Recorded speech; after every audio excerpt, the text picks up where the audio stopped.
Welcome to the Nailed It Wall. On this week's episode of the Nailed It Wall, we have our boss man, Mr. Galietti, is sitting in the hot seat. We're going to be asking him some tough questions about what are some of the biggest obstacles in education, where is education going, and what is he most excited about for the future of education. Buckle up and enjoy the ride. Welcome to episode 21 of the Nailed It Wall. I'm Mr. Lane, the STEM guy. And I'm Mrs. Schofield. And I'm Mr. Galietti. Well, it's an exciting time. We are so honored to have you on the Nailed It Wall. For years and years, me and Mrs. Scofield were going back and forth, kind of talking about getting a podcast going. And then last year, every opportunity you had, you planted the seed, and like you were, is that the right analogy? Yeah. Well okay. Done. All right. Well done. You've been a little harsh on me the last week or two here. I've been butchering some analogies here, and so every single time we would talk to you, you talking about getting a podcasting room with soundproofing and getting mics, and you were just so passionate about podcasts and really pushing us to get to there. And like when summer came around last summer, we're like, that's our number one goal. We're like, we're gonna get the podcast off the ground. I mean, we've bought books. We spent like hundreds of dollars on books, maybe not hundreds of dollars, but trying to learn about like the whole podcasting thing. And now people are reaching out to us from Mountain Ridge, other people excited about our podcast. And I feel like we're starting to get a hang of it. Yeah. I mean, slowly but surely, but a huge journey, because we did try, quite a few times, but it is a learning curve for sure. Over the years, like each year, like we would try to find the time to kind of get this thing off the ground. Yeah. But we're here, episode 21. You're finally on the podcast. Now, where does your love of podcast come from? Yeah. Happy to be here. I hear. Did we introduce you? Go ahead. Did I cut you off? I don't know. I have no idea. He said his name. Yeah. I'm sorry about that. All right. I got so excited. Yeah, I'm officially in the room. Tony in I'm the not room. Skyping in. No, I think the cool thing about podcasting is it's so accessible now, and with GarageBand and with technology and with the modern microphones, you can do professional sounding things for next to nothing. So I really got hooked on podcasts when I just started when I was running. So I would, I'm a runner, so I would pick up, you can only listen to music for so long. Yeah.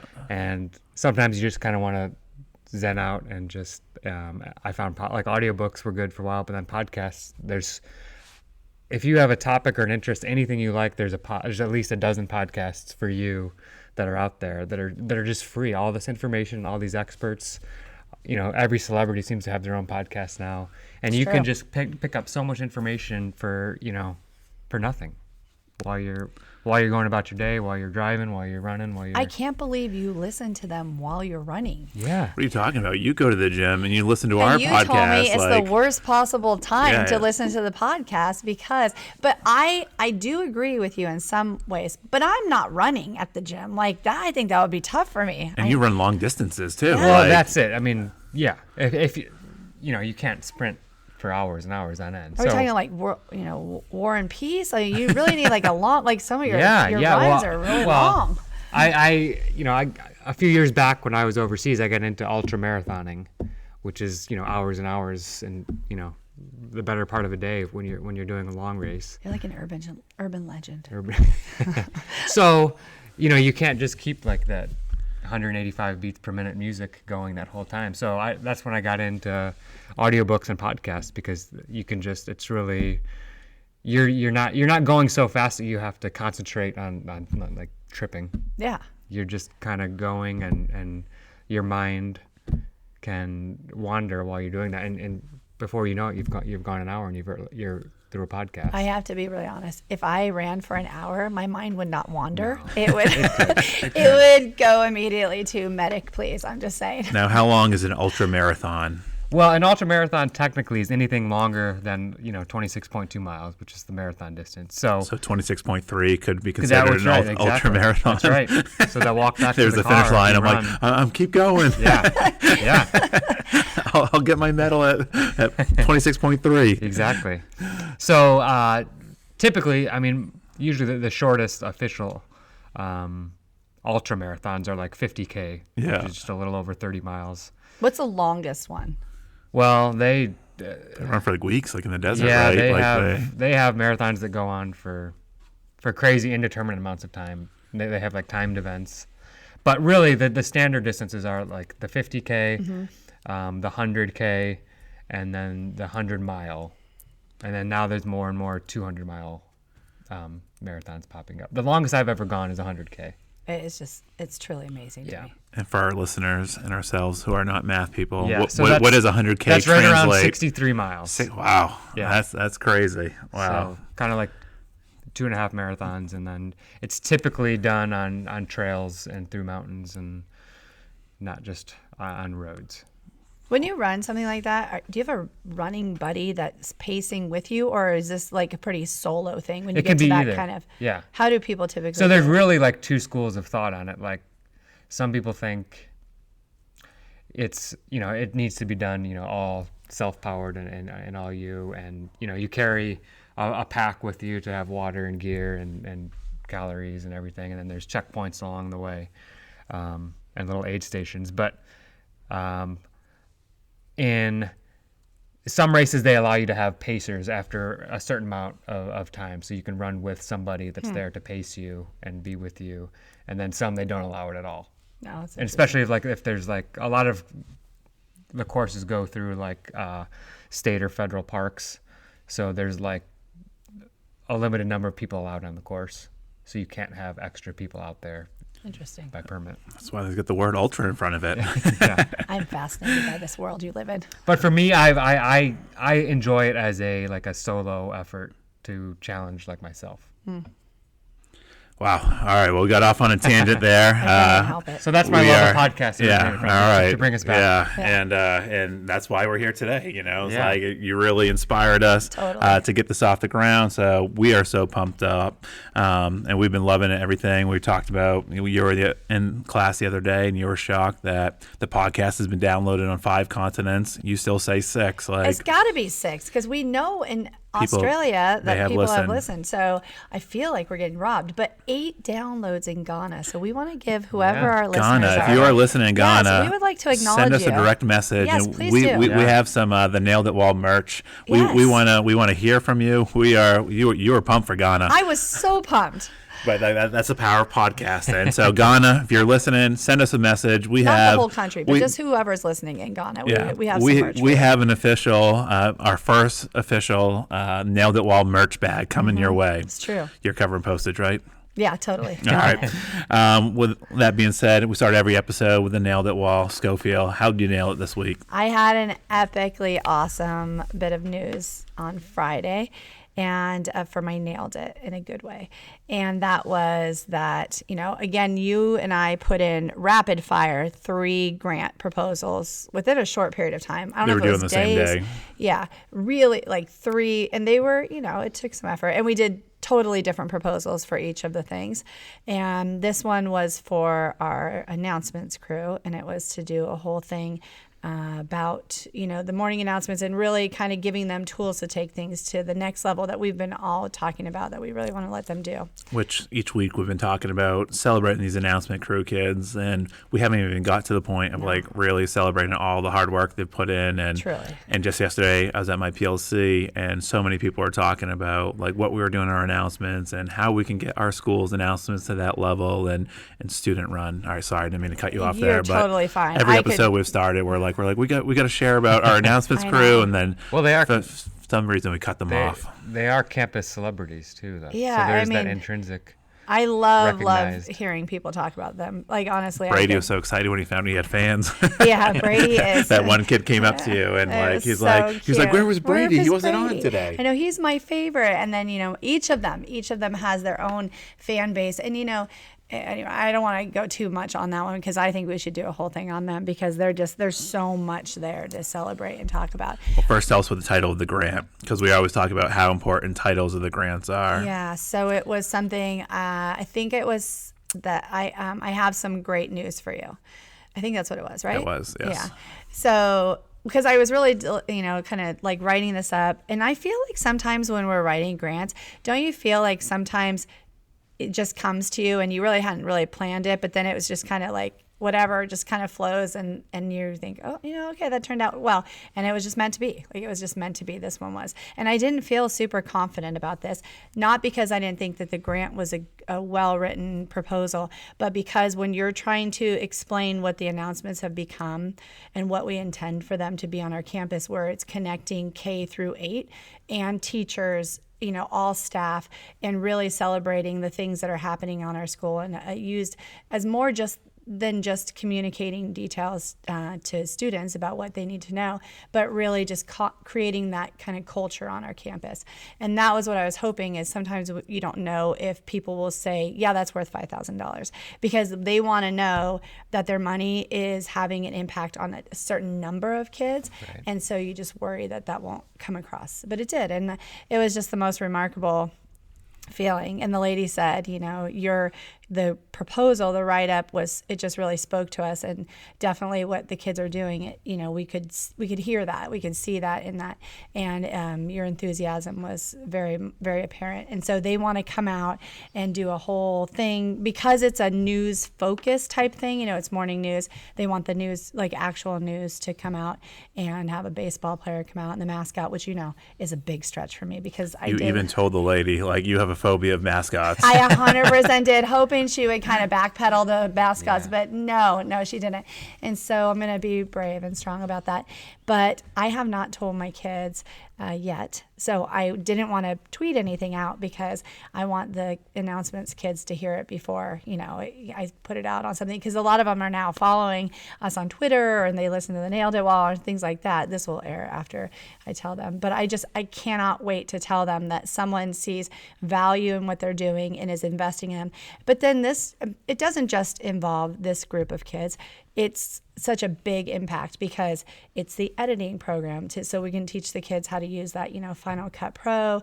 It's the Padcaster, which we're like dying to use that with teleprompters. So just teaching them really the ins and outs of how all of that is connected, and really taking it to the next level. But then it also goes into creating like an intro for a YouTube channel, or the video editing, and was it Brady and Isabella when they came back from the Ridge freshman night, and they saw Ridge has this whole entire room that's a green screen room, and they don't have people in there, like all the sounds in another room. They're like, yeah, I'm really interested in doing the announcements next year. And we were just so excited about these kids, showing them what they could do, and taking that to the next level. And then we're like, wow, we got to visit this Ridge announcement setup. Yeah, Ridge, we really want to come see your setup, so we'll be in contact.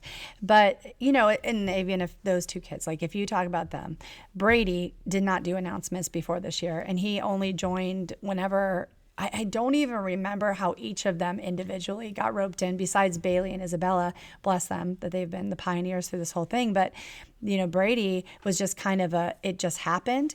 And then he shows up all the time, and he's been committed, and that is huge. And so for him now to think of I'm going to do this in high school, I was blown away. And Isabella, I feel like she's really found her voice in a totally different way this year. And so for her to be interested, it's kind of can be a little scary for someone that's more of an introvert, to jump into something like that's so visible in public in high school.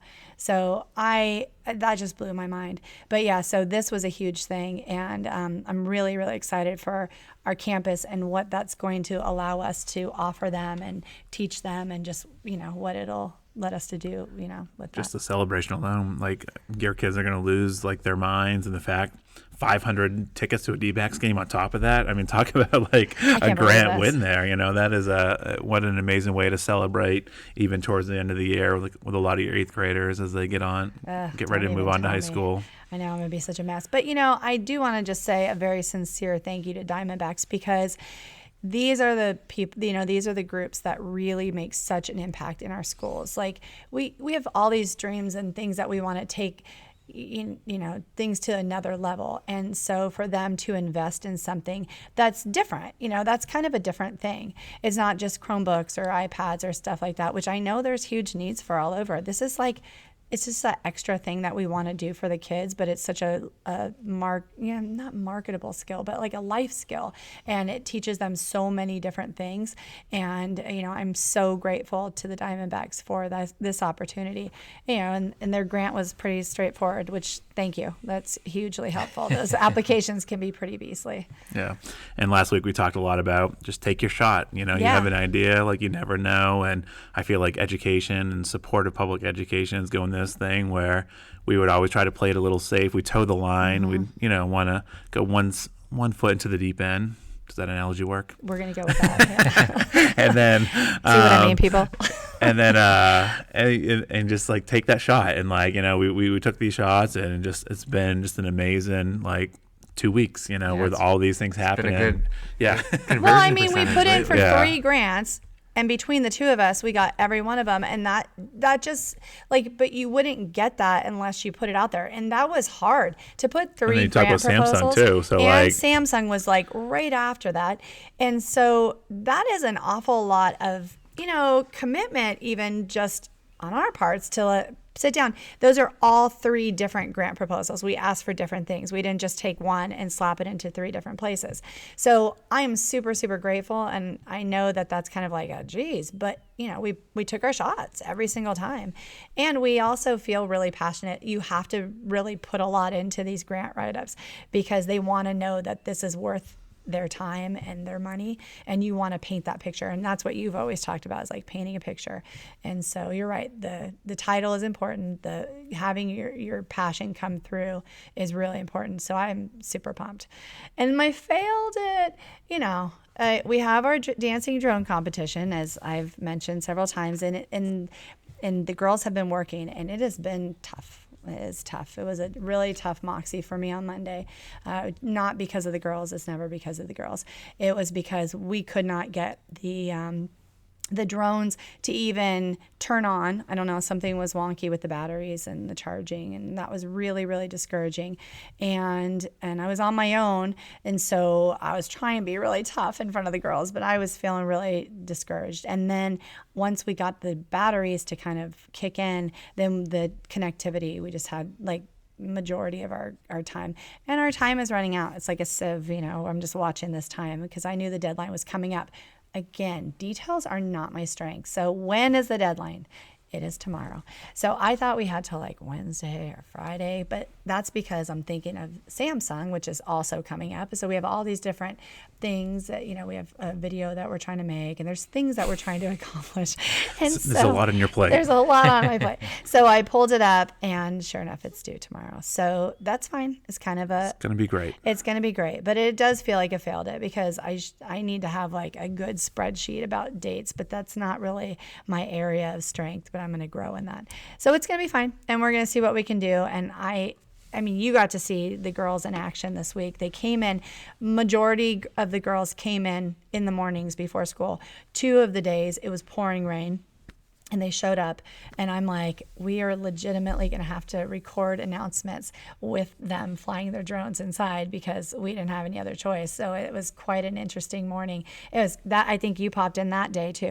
And how many kids? I mean, I had so many kids in my classroom that morning. It was awesome. It really was the coolest morning just to see the dedication of them showing up because they're trying to get this ready. And we'll see what happens. You just have to do the very best you can. Tomorrow's going to be a great day, partner. Yeah. What was your nailed it this week, Mr. Galietti? Well, this is probably a little bit of a cop-out, but we just had our staff Christmas party last night, and our PTSO, I mean, you talk about nailed it. They pulled out all the stops. Oh, my gosh. Threw caution to the wind, and they were so generous. They invited the whole staff from teachers to our Viper Den after school staff to our custodial staff. Everybody was invited, and our student teachers, and everybody even got a +1 on top of that. So we had almost 100 people out there last night, and it was just such a good time to get together off campus and just have fun. There was bowling, ropes course, laser tag, great buffet, spread of food. I had no idea that they did a raffle for us. They had some leftover items from the gala, and they raffled off all kinds of items. And so one of my goals this year was to really, we had kind of a transition in our PTSO where we had a lot of people that had 8th graders promoting, or even that had kids that had promoted prior, and that last year was kind of their last year, but they had been a crew that had been around for years. And so last year I was kind of sweating, like who's going to step in and fill those big shoes on PTSO. And so I really tried to make it a goal to try and find, some people and build those relationships and try to build that community, with myself too, only being here a little over a year, and make sure that we can strengthen that support with our community and with our parents. And, last night was just kind of a microcosm of how the year has gone. They've done so many things to support us.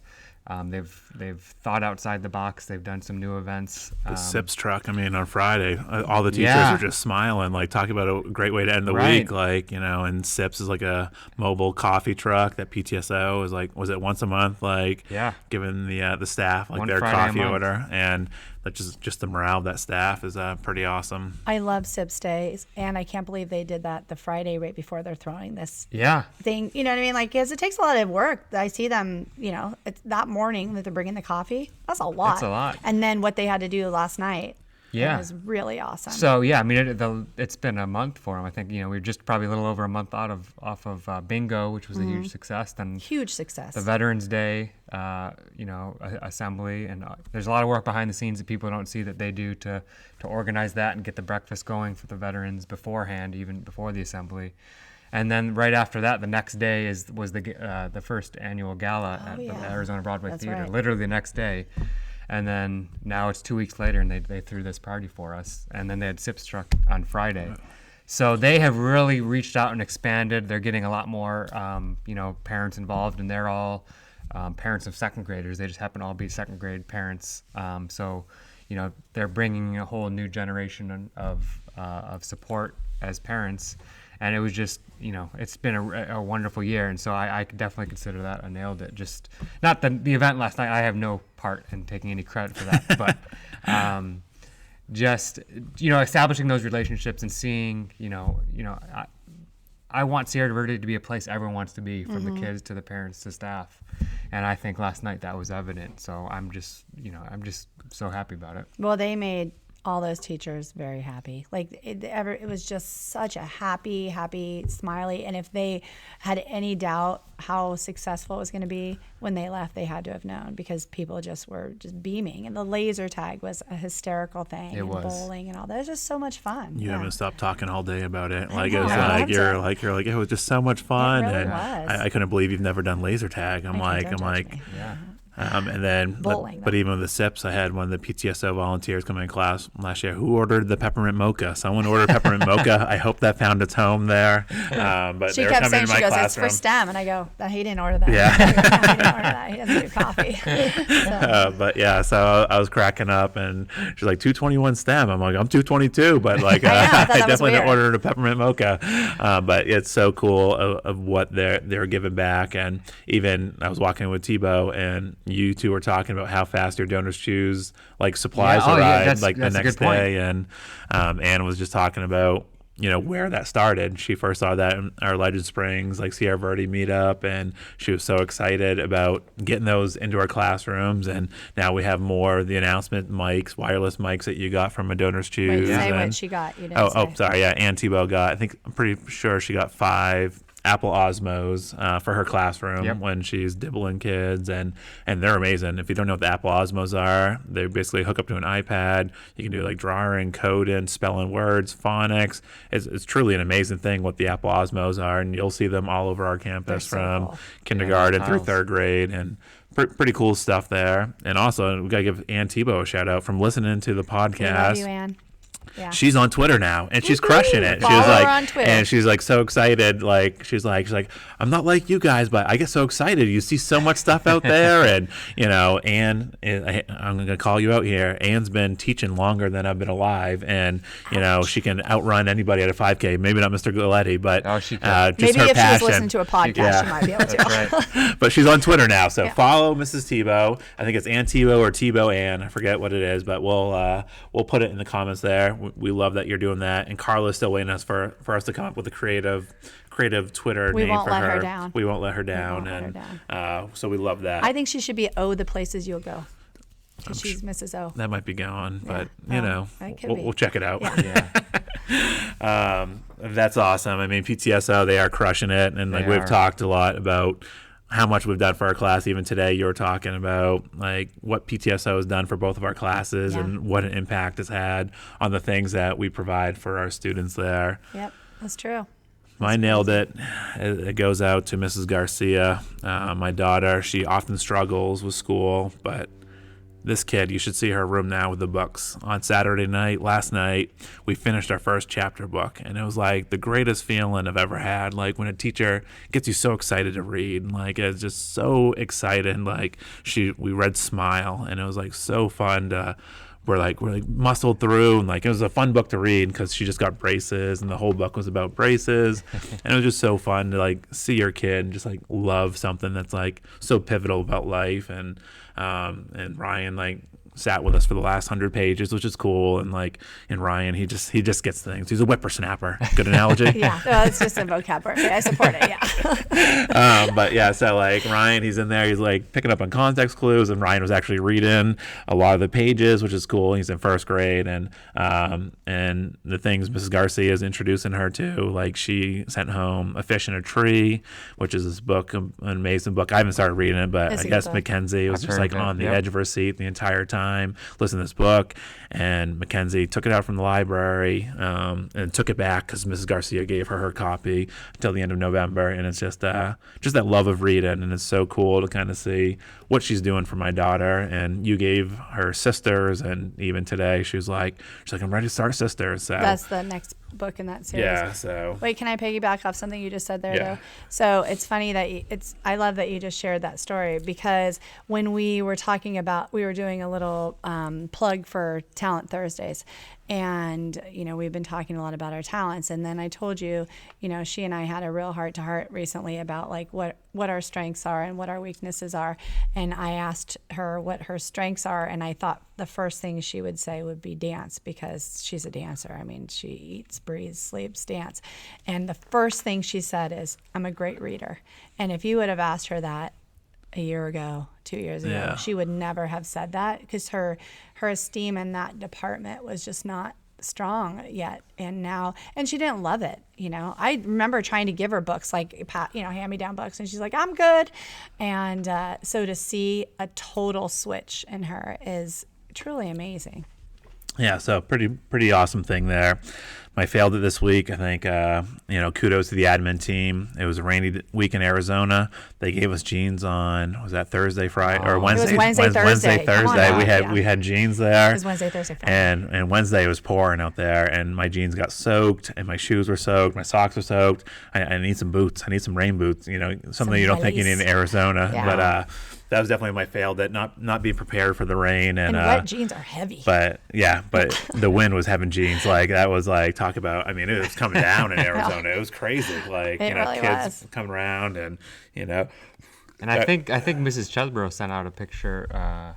It was hailing down that way, down in Albuquerque. Yeah, in Avondale. Yeah, kids were sledding. Yeah. Kids were sledding in Arizona. Awesome. Quarter-size hail. It looked like it was snowing. Yeah, and like cover the ground. Like they were doing aerials. Like it was crazy. That is crazy. But yeah, so you talk about the admin life there. I mean, talk about boosting the morale. The SIPs, the staff party with jeans on jeans a rainy week. Did you see the email? Jeans this week. I'm telling you, you're making people very happy. That's right. It's the little things. Literally, we get so excited about jeans days, and I mean, coffee takes a little bit more effort, but we are huge fans of that. Well, it's crazy. Like you talked about, like, you've been here a little less than a year and a half, and it seems like you've been here forever already. It really does. Not that we're forgetting you, Paul and Nicole. We love you both, but it just seems like you've just been, part of this culture, this campus, and everything that SV represents to this neighborhood.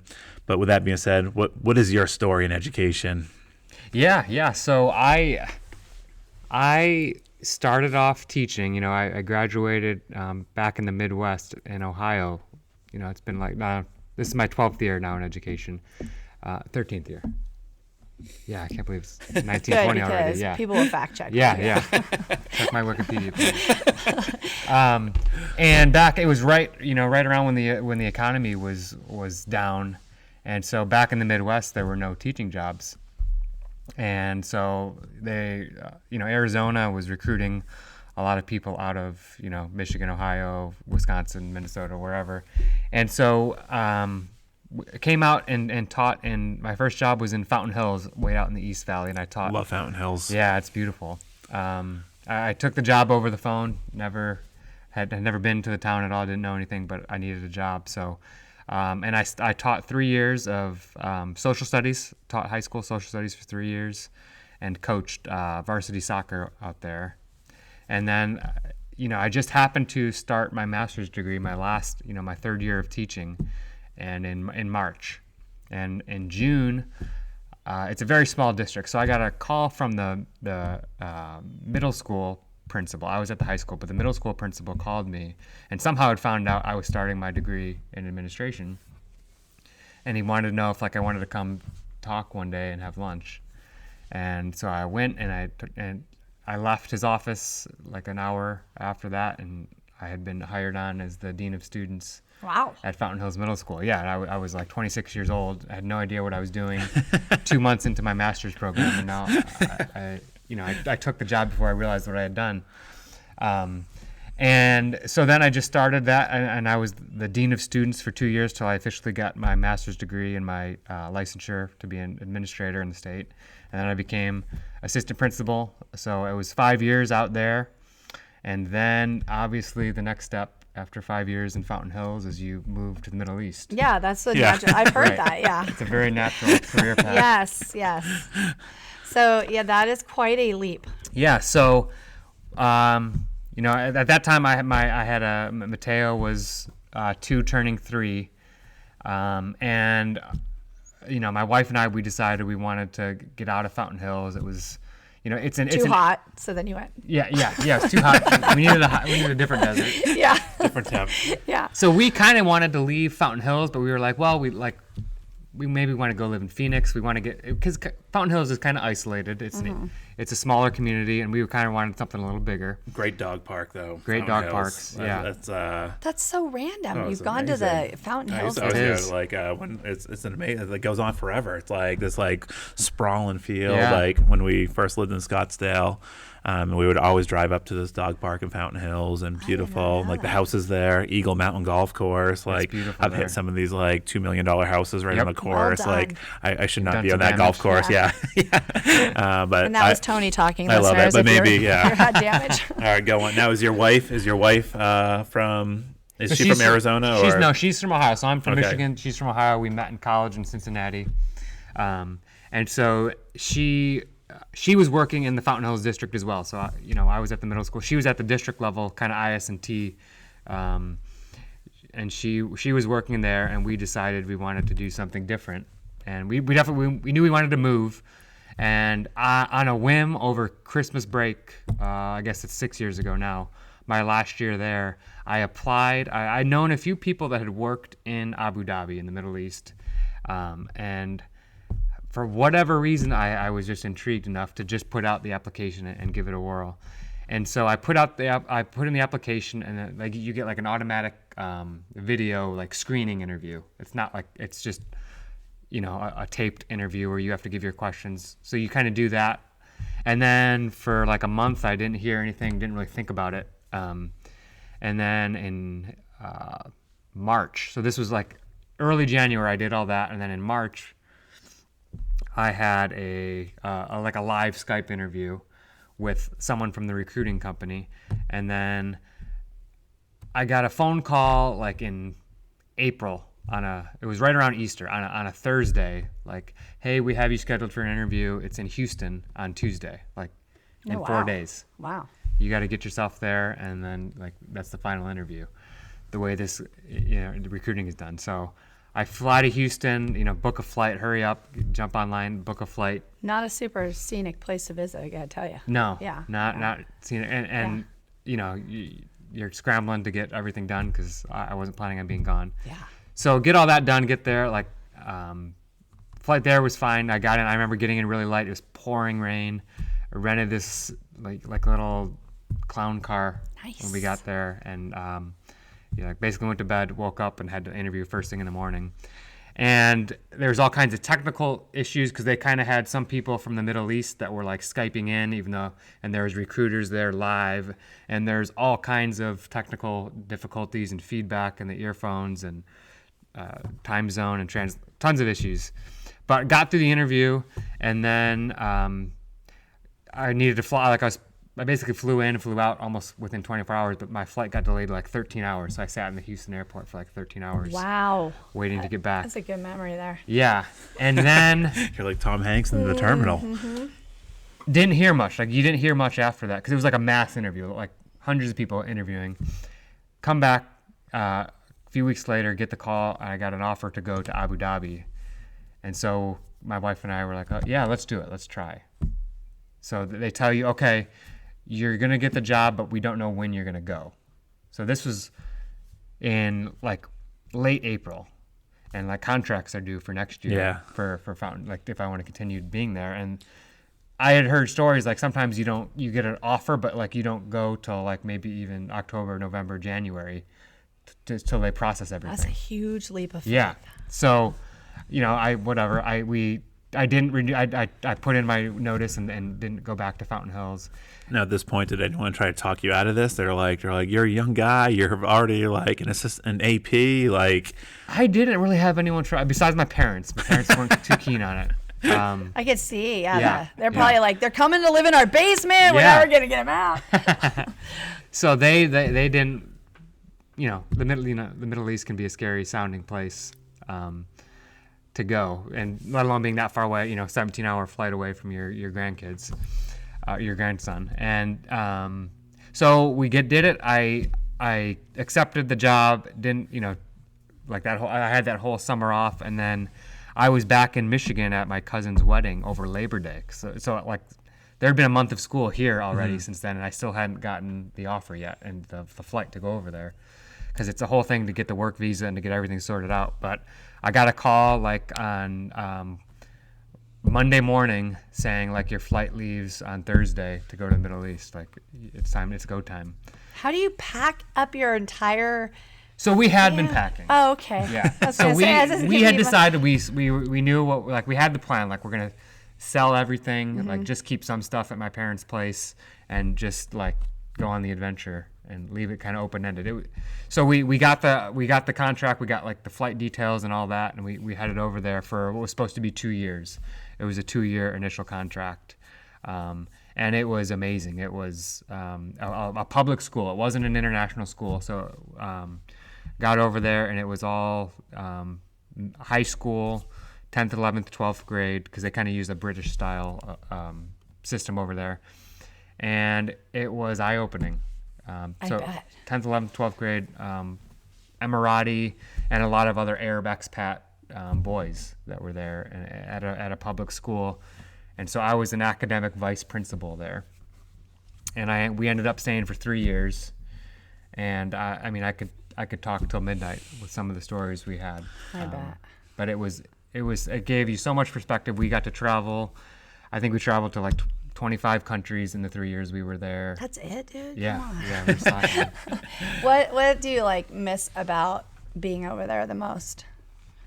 I miss the people I worked with. I really come to love the people I worked with, and the time we had kind of as a family. The work-life balance over there is much more life than it is work. It was, we were very fortunate with the schedule I had, and just the expat community in Abu Dhabi and in Dubai. There's way more expats than there are locals there. So you are meeting people from literally all over the world.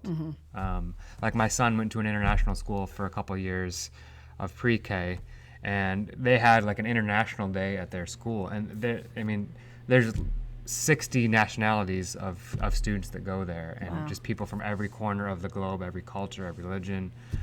And it was just, it opens your eyes to, what the world looks like outside of the U.S. And it makes you appreciate a lot of things about the U.S. as well. But it just gives you a unique perspective on life, on work, on everything. Your 2 truths and a lie when we do yours for Spill the Tea Tuesday. Yeah. You're going to have some good ones. I do have. Yeah. So start thinking. Yeah. I think one of my favorite stories that you've shared is about the day that the kids showed up like with a falcon. Yes. Yeah. So one of the national sports in the UAE is falconry. So they like train falcon, like from back, way back. The falcons were used to hunt and gather food, and so that's like this tradition that's still alive today. So, you'd come to school some days and kids would just have falcons with them, like just with giant, like 3-inch talons, just perched on their shoulder, or they'd have their glove on, and they'd.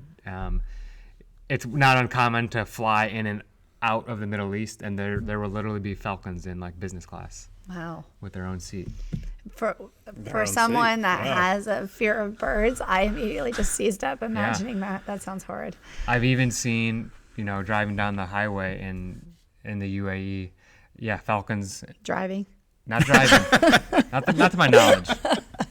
But they have like custom built like falcon stands like on their center console. That is so cool. So the falcons are there, and I have seen like big cats, like leopards and tigers in the back of SUVs just driving down. That's amazing. Yeah. Some serious money too. You think about like the money that kind of goes into this. It's mind blowing. Now, what was like your greatest like experience about like visiting all these countries? Like, do you have like a favorite one? Like, things that you're like so happy you did this. Like now that you have a second little one. Yeah. We were really fortunate to have had the time and the means to be able to travel to so many places. But really, it's funny how normal life can seem no matter where you are, and especially working in the Middle East with people from all over too, because we worked with a large number of Arab expats and then a large number of like Commonwealth, British, Australian, Canadian, South African expats that were English speaking. And our job there as Westerners was to try and like increase English knowledge and also Western standards of education, and instill that into the kids there. But you just get an appreciation for how similar everyone is. Everyone just goes to work, has a good time, likes to laugh, complains about the same things we all complain about here. All everyone wants to do is go home to their family, and they love their families, they love each other.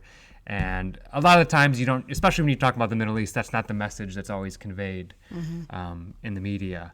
And it's just how hospitable the Emiratis and all the Arab expats were to me. I mean, you can't walk through the hallways without getting food and tea and sit down and drink and sit down and have a conversation and have coffee, and always invitations to meals. And it's just such a hospitable, warm culture. It really is. Yeah. I agree. Yeah. And you've traveled. How many countries have you been to? Okay, I don't know how many countries. I think 6. 6? That's it? Maybe more. You're all maybe over the more. place, though. Actually, You're always traveling. I was going to say. I don't know, but I've been to 3. 45 of the United States. That's solid. And That's so way I'm more missing than me. only 5. But I have traveled quite a bit. But I do think that you're right as far as that commonality. And I like that you're talking about, the perception of Middle Easterners, because my dad, was Muslim. And, Right. And so that. And he was Muslim right at the time of 9/11. He had just barely had converted. And so it stirred up a lot of images that people had of a whole group of people. And then you go and you get to know people, and it's just very eye-opening. And you see the similarities. And they are, as a culture, very nurturing. And, community is so important to them. Absolutely.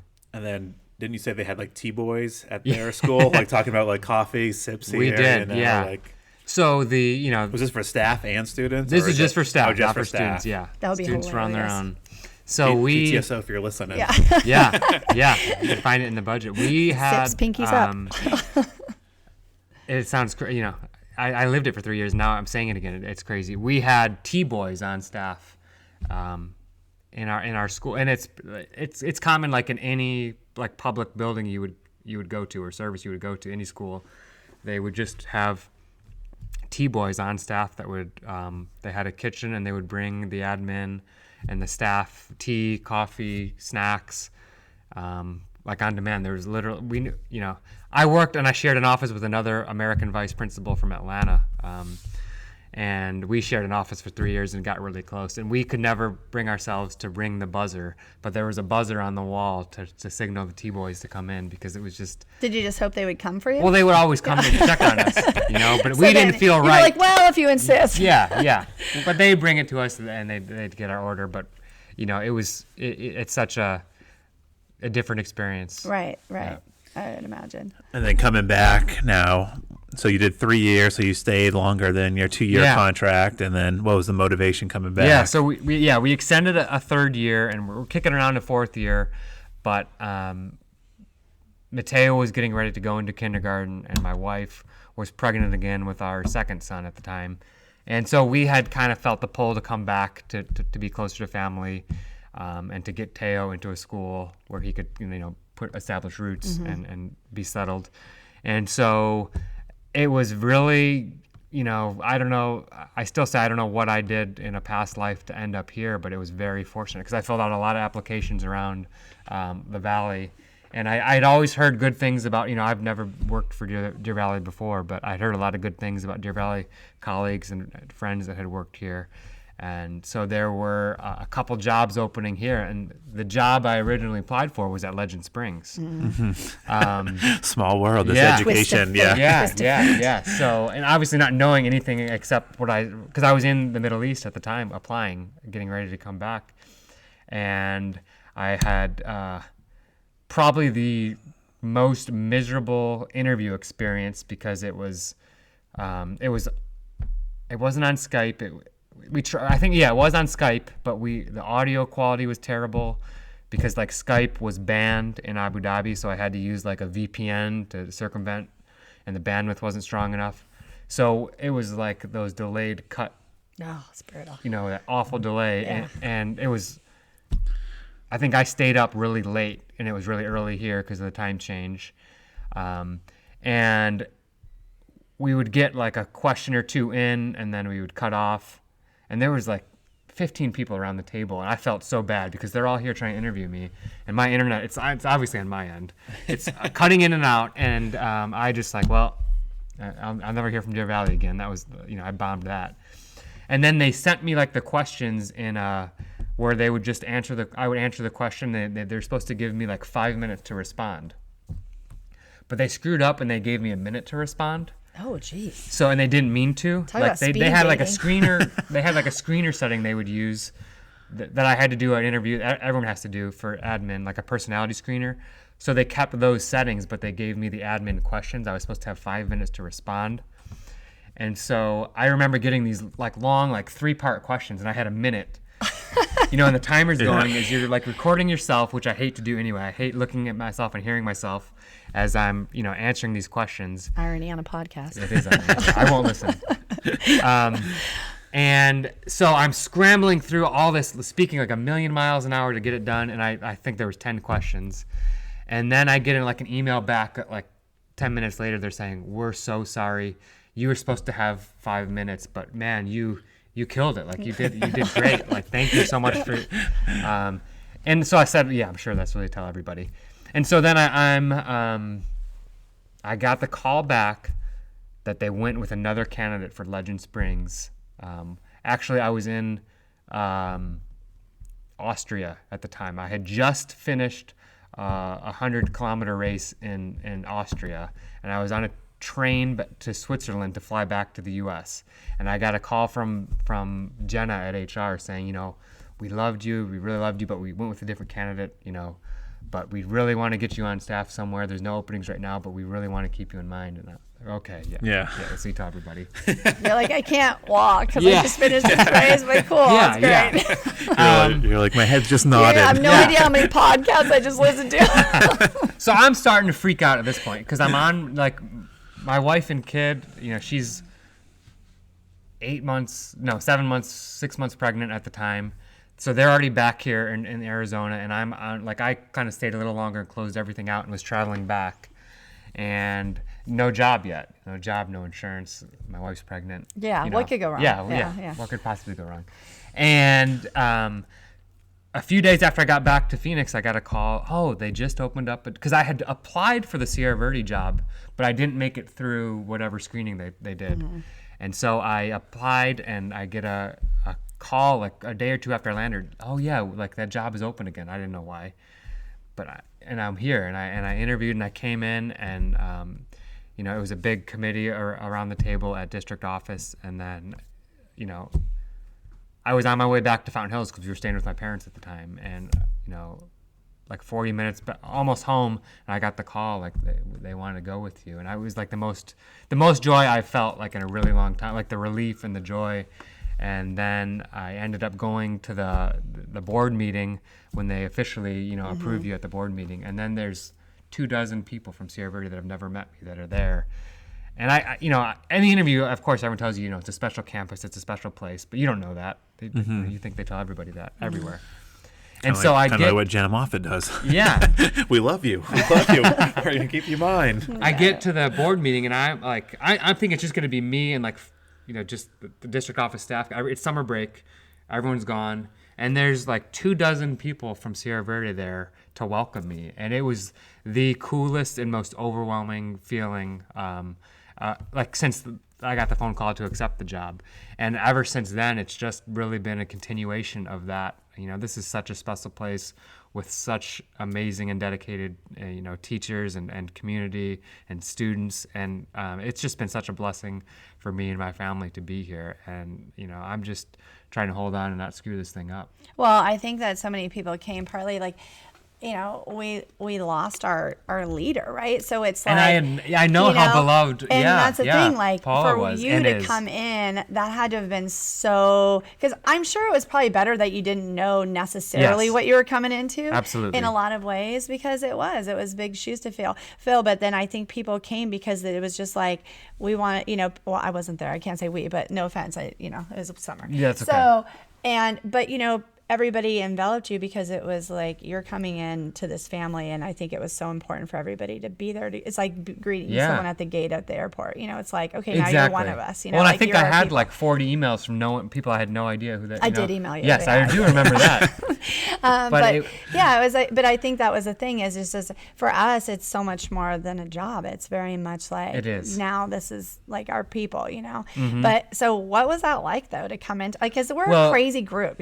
Yeah. Well, you're right. I mean, like you said, you're not a details person, and that played to my advantage too, because I'm not either. So ignorance is bliss in a lot of ways, I think. So I didn't do a ton of digging about what the situation was, like what Paula, what she was or wasn't doing, right? What the situation was, how long she'd been here, and all that. But like I slowly kind of understood, and then I saw like all the awards Sierra Verde had won and all the awards she had won, like Administrator of the Year. And all this, and then I started to be like, okay, like, wow, yeah. Like I said to some people, like before I started here, like I almost would rather go into a failing school because like you can only go up. Yeah. Rather than it was very intimidating to come to, and I don't get intimidated easily, which is probably a good thing. But I remember in service those first 3 days, meeting everybody. I met people sporadically. Like in June and July, but I remember walking into this room where we're in the media center right now, and walking into this media center like scared out of my mind for the first day to meet everybody. Just the size of the group and the caliber of the group, and just the story of Sierra Verde. And I had known how much I'd met with Paula a bunch. Obviously her still being at district, and knowing what an amazing job she did, and she got obviously promoted up to district for all well deserved, yeah. But that's very intimidating, and it'd been a little easier in some ways. Like if they'd like run her out of here because she was so terrible. And you're like, good news, I'm here. Yeah. But I'm here to say, I mean, because we got rid of Mrs. Nelson. Yeah, exactly. I mean, because you're coming into that, and then we have such big personalities, and because it's such a community, like it's really genuinely a family. People don't leave really, so people have been here, and so they've seen people come and go. But they're like, there's people that are they're here for a reason, So then that's gotta be a little tough, yeah. Yeah, and then you find out like there's still I think half a dozen people that opened this campus almost 20 years ago. Yeah, it's and I tell everybody, and the people that have been here for so long, like this is such a unique school and such a unique place that sometimes we can get sucked into this like Sierra Verde bubble, like life is this good everywhere, and we are so fortunate. And so that's where I think one thing that having been around and being overseas, it makes me that much more appreciative of all we've got here. Like I really see, we're blessed. Yeah. #truth. Yeah. Now, and it's kind of a crazy story. Like someone accepted the SV job, and then they really had like an inkling to take a high school job, and that opened up the door for you. And, it's just so exciting. Like what you've been able to do, and we talked about obstacles. We were talking before the podcast, like some of the biggest obstacles. What are some of the biggest obstacles from like an admin standpoint, like moving forward with education? Yeah, I think. In the U.S. and probably in Arizona, even more so than the nation as a whole, like we're a lot of times educators, teachers are like the punching bag a lot of times, and we're not always valued, we're not always trusted, we're not always treated as professionals the way, other fields are. I remember I was working in Abu Dhabi, and I was another principal was from Finland. He was from Helsinki. He was a very Finland's so good. very. You hear all the stories and all the data out of Finland, and they crush it. You love Finland. Like every time you find some study, you're like, look at this. Look what they're doing. They're pioneers, and I feel like they're well respected, right? Mm-hmm. Yeah. 100%. So the reason he was there is in Abu Dhabi they had set up a Finnish model school based off of what they do in Finland, and that was why he was there. But he had traveled to the U.S. on some kind of exchange, and I don't remember the length of it, but that's not the point. He was in the Boston area for a while. I don't think a full school year, maybe a semester.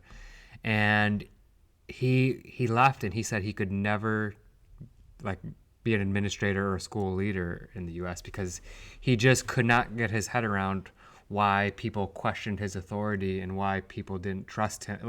He wasn't mad. He was confused. Like, do you speak this way to your doctor? Do you question, do you question your lawyer? Do you question all these other professionals? Because I'm a professional too. And in Finland, getting into the teaching college and teaching is the career in highest esteem, in their social order. So it was such a disconnect for him to see that lack of respect and trust, big picture.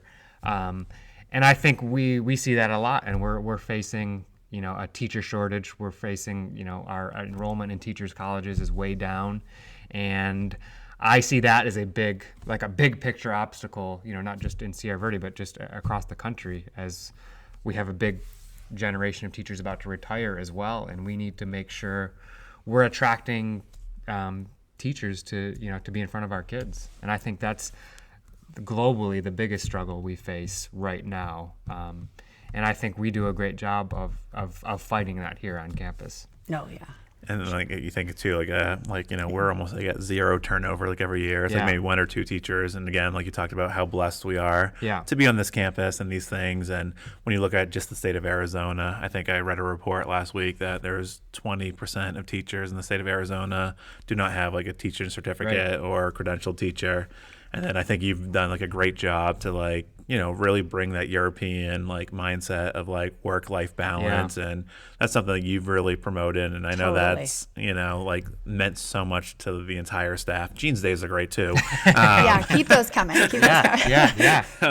But we talked about that shortage. I don't think people really understand the crisis that's about to happen to this country, and they think with the way things can be done with online and things, and just put anything in time and time again, the number one thing is a great teacher is the most important thing to put in front of those kids. And we talk about, how blessed our kids are and how fortunate they are to go to this school out of any place on the planet. And it's these people. I talked about Mrs. Garcia, what impact it has on our kids, and where a lot of schools, they're facing, I have friends that are principals and, just trying to hire someone. It's just pulling hair out. Just trying, and they're lowering their standards. And, absolutely. But just that work-life balance, when you talk about shutting down all of your weekly updates, or how are you going to unplug and of this 3 days, take 2 days away and just be with your family. And that's just been such a great message.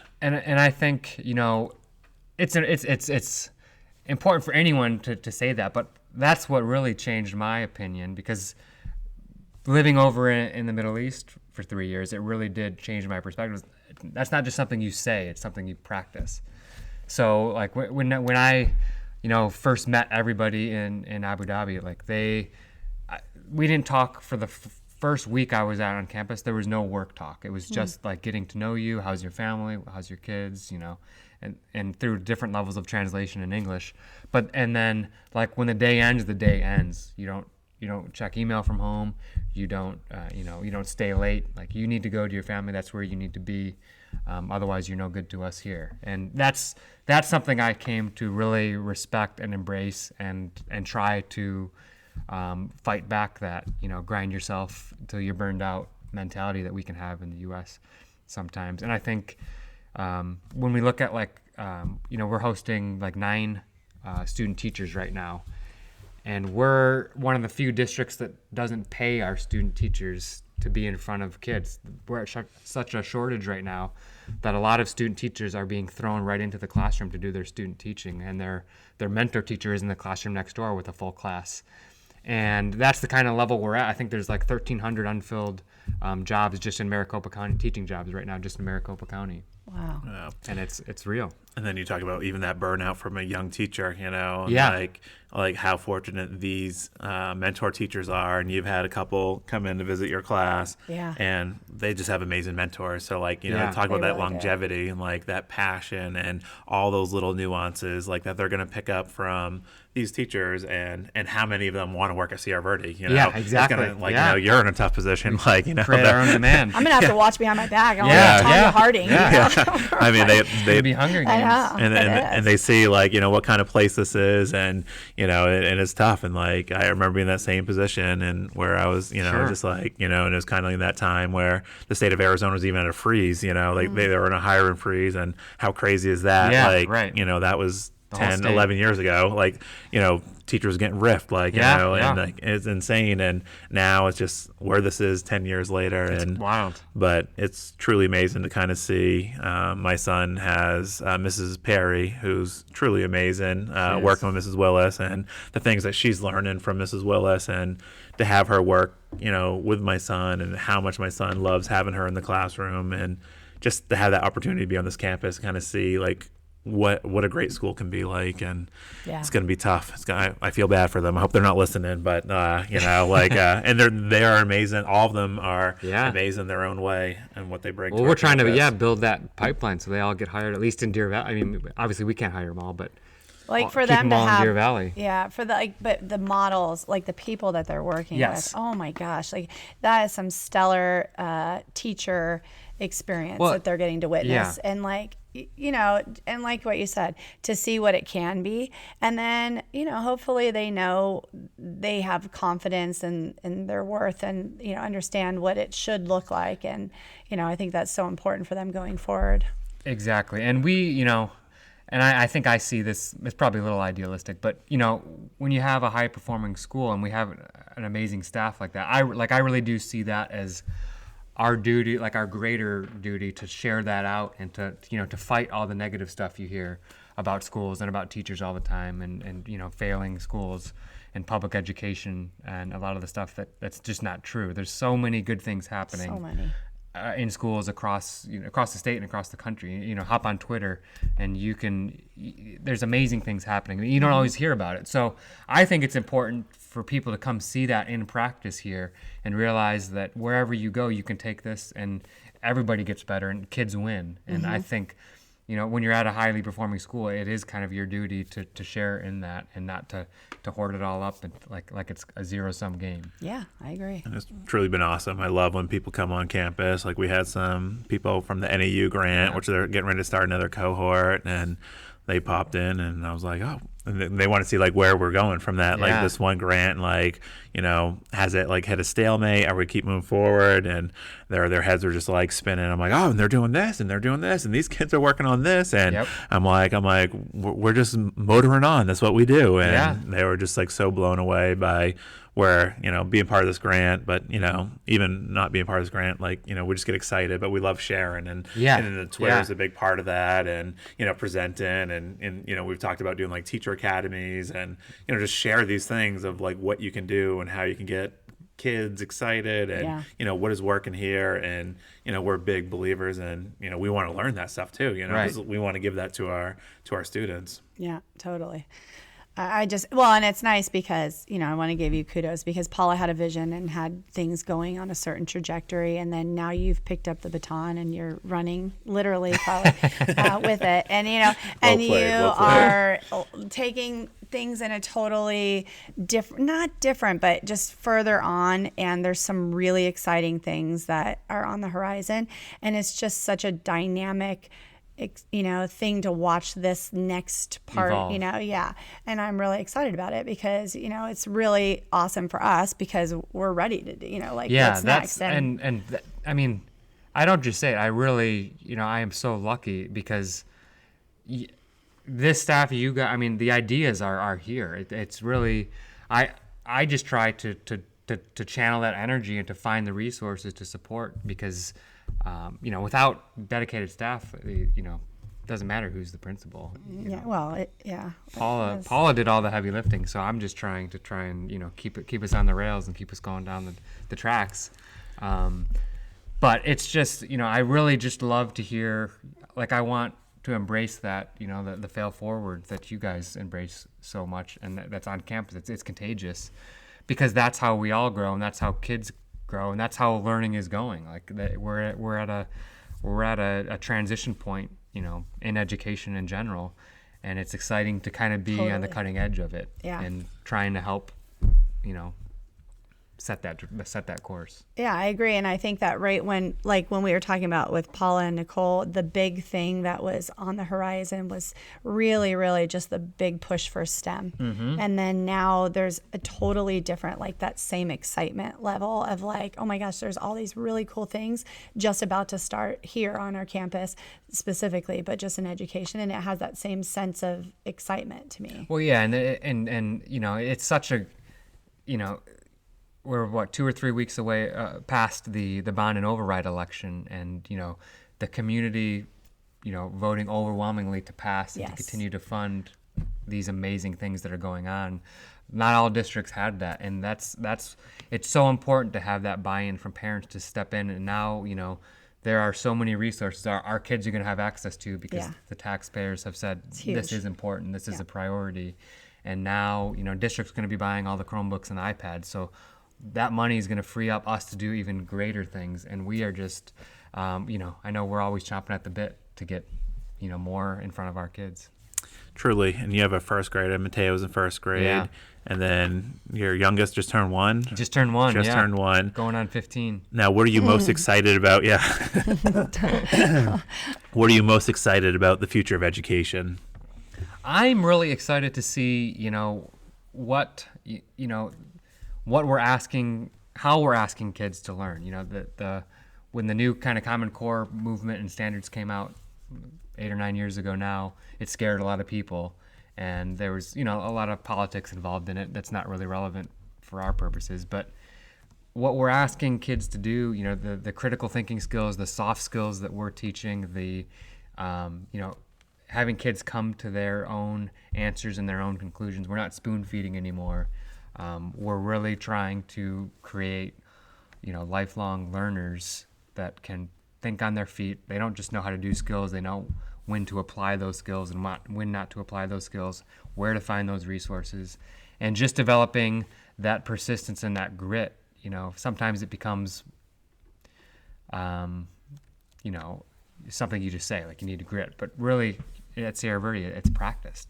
Kids are struggling through problems, and we're not giving them the answer. They have to do it on their own, and that is going to pay off, huge as they get into high school and beyond, because we don't know what we're preparing them for. I think we're going to see a decrease in traditional 4-year college enrollment out of high school, and I think that's a good thing because we've been trying to force kids into the same box for too long, and that's not feasible, and that's not what our world needs right now. So I think we need to prepare kids for life after graduation, and that's not always going to be and shouldn't always be a 4-year degree. We need to expose them to fields and to passions that they can, they're so fortunate here to be able to be, they're producing videos. It's a full-on production suite in the announcements. They're coding. They're putting all these skills into practice that usually kids are lucky if they get in high school, and they're getting them here in first, second, third grade. So that's what we're trying to do, is give them a leg up. Well said. Well said. Well, this has been such a blast. Thank you so much for coming on. I feel like we got to do another whole podcast just about your experience over there and just share stories about share stories from the Middle East. I think we should do it by a fireside. That sounds like a fireside chat with Mr. Galietti. I think so. And I had so much fun doing this, and it was so great to kind of hear your perspective on these things and what's happening on our campus. And like, you've just been so gung ho and like just so positive and have that yes mentality. And we're like, we want to do this, and you're like, well, you got to ask. Yeah. What's your quote? You always say, like, they can't say yes unless you ask. Yeah, like, that's right. And so we ask a lot. Yeah, that's right. Well, sometimes we get to that point and then we don't ask, and then so like you've really pushed us to the point of like, ask the question. Yeah, and we'll find out, and we'll find a way to make it work. It's contagious, though. It's not. It stems from within. Yeah, no, truly, and it's just so exciting. Like, you can be nervous with a new administrator coming in and be like, oh, are they going to clip our wings? And you've turned us into falcons. You're like build the little what's the little console thing? Like, God. And then, that was a great analogy, by the way. I'd like to publicly acknowledge his falcon. Yes, brought it right back. The perch. We're not peacocks, but we're falcons. We will soar. But I had so much fun. It was so great listening to your stories. I said I wouldn't be here till we had at least 4 continents downloaded. All right. Well, we're on 5. We're on 5. Podcast diva. Yes, and we hope you listen to it because every week.